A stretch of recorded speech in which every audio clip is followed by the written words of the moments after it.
जय हिंद एवरीवन। आप सबका आपके यूट्यूब चैनल राष्ट्र सेवा पे स्वागत है। आज हम कंट्री की पहली इंडिजीनियस एंटीबायोटिक नेफिथ्रोमाइसिन के बारे में डिस्कस करेंगे। ऑल्दो इस पूरे सेशन में जस्ट आपको ये पता हो नेफिथ्रोमाइसिन एग्जाम पॉइंट ऑफ व्यू से इससे ज्यादा इंपॉर्टेंट आपके लिए नहीं है। इसके अलावा एक हम एएमआर करेंगे, एंटी माइक्रोबियल रेजिस्टेंस। ठीक है, तो मोटी मोटी बात, नेफिथ्रोमाइसिन आपको पता हो, डायरेक्टली आपसे क्वेश्चन पूछा जा सकता है कि अजिथ्रोमाइसिन, नेफिथ्रोमाइसिन भाई कंट्री की पहली इंडिजीनियस एंटीबायोटिक कौन सी है। ठीक है, पीआईबी पे आप देख रहे हैं, एक माइलस्टोन है, एक अचीवमेंट है। एंड फार्मास्यूटिकल इनोवेशन में कहीं ना कहीं इंडिया की ग्रोइंग कैपेबिलिटी को यहाँ पे ये शो कर रहा है। India first indigenous antibiotic nafithromycin for resistant infection. ठीक है, रिमार्केबल अचीवमेंट है ये। ठीक है, बहुत इंपॉर्टेंट मूवमेंट है हमारा in the fight against AMR, anti microbial resistant. And India की यहाँ पर ग्रोइंग कैपेबिलिटीज को ये भी शो कर रहा है इन द फार्मास्यूटिकल इनोवेशन। ठीक है, तो in short, long story short, आपको ये पता हो नेफिथ्रोमाइसिन पहली इंडिजीनियस एंटीबायोटिक है। एग्जाम पॉइंट ऑफ व्यू से आपके लिए जस्ट इतना ही यहाँ पर इंपॉर्टेंट था। बट AMR अकर कब होता है, एंटी माइक्रोबियल रेजिस्टेंस कब होता है?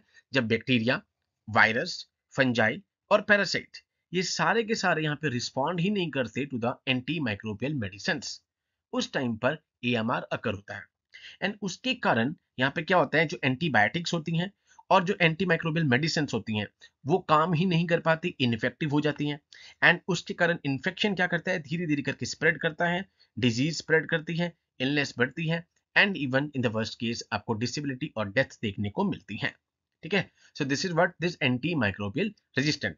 जब मोटी मोटी बात, जब bacteria, virus, fungi, parasites respond ही नहीं करेंगी एंटी माइक्रोबियल मेडिसिन पे, उस टाइम पर AMR अकर करता है।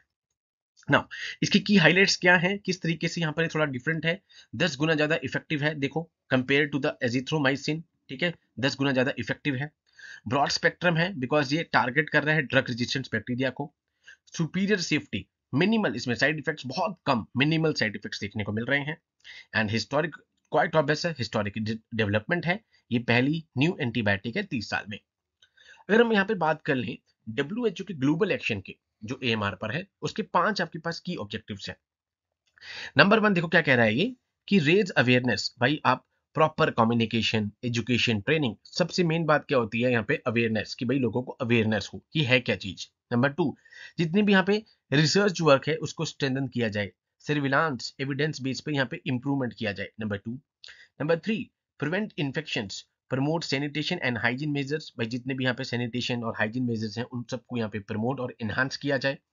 ठीक है, एंड नंबर 4 क्या है, एंटी माइक्रोबियल का जो हेल्थ सेक्टर में ऑप्टिमाइज यूज किया जाए, जुडिशियल यूज किया जाए। एंड नंबर 5 यहाँ पे सबसे इंपॉर्टेंट, इनोवेशन में यहाँ पे इन्वेस्ट किया जाए। ये 5 ग्लोबल एक्शन प्लान है AMR पर। ठीक है, अगेन मैं अभी राइट हैंड से लिख नहीं पा रहा हूँ, आप सबको पता है ड्यू टू द फ्रैक्चर। तो अभी प्लीज, मैंने ऑलरेडी यहाँ पे हाईलाइटेड कर रखा है, 5 जनवरी तक आपको ये प्रॉब्लम फेस करनी पड़ेगी, उसके बाद मैं प्रॉपर राइट हैंड से यहाँ पे मार्क कर पाऊंगा। अब ग्लोबल कॉपरेशन क्या है AMR को लड़ने के लिए, तो सबसे पहला देखो आप, नेशनल सेंटर है फॉर डिजीज कंट्रोल कोलैबोरेशन, जो फोकस किस चीज पे कर रहा है, AMR की सर्विलांस पे, कैपेसिटी बिल्डिंग पे, स्पेशलाइज लैब टेस्टिंग पे। ठीक है, इन सब चीजों पे फोकस कर रहा है। इंडिया और US की भी सेंटर है फॉर डिजीज कंट्रोल, वो प्रॉपर SOP, AMR सर्विलांस, इन सब पे ध्यान दे रहा है। डेटा मैनेजमेंट कर रहा है using WHO net, that is World Health Organization network. ठीक है, HAI की सपोर्ट के साथ, हेल्थ केयर एसोसिएटेड इन्फेक्शन।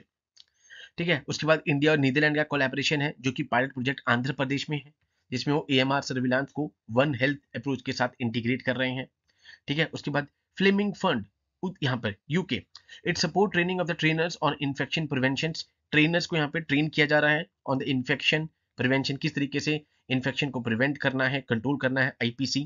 ठीक है, सर्विलांस नेटवर्क को किस तरीके से स्ट्रेंथन करना है यहाँ पे। ठीक है, उसके बाद यहाँ पे conducting service on antibiotic use in tertiary hospitals. ठीक है, यहाँ पे सर्विस प्रॉपर किए जा रहे हैं कि एंटीबायोटिक का यहाँ पे किस तरीके से यूज करना है टर्शियरी हॉस्पिटल्स में।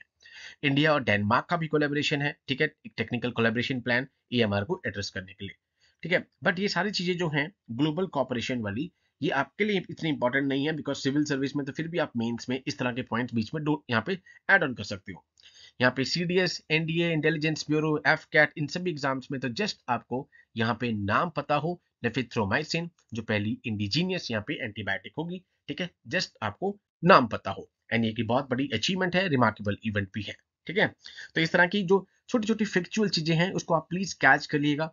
जैसे अभी एक एलिफेंट की विधि, वो उसे मैं कल शॉर्ट के थ्रू डिस्कस करूंगा कि यहाँ पे तमिलनाडु के मॉडल को अपनाने के लिए कहा है कर्नाटका को। कर्नाटका जहाँ पे सबसे ज्यादा आपको यहाँ पे एलिफेंट की पॉपुलेशन देखने को मिलती है।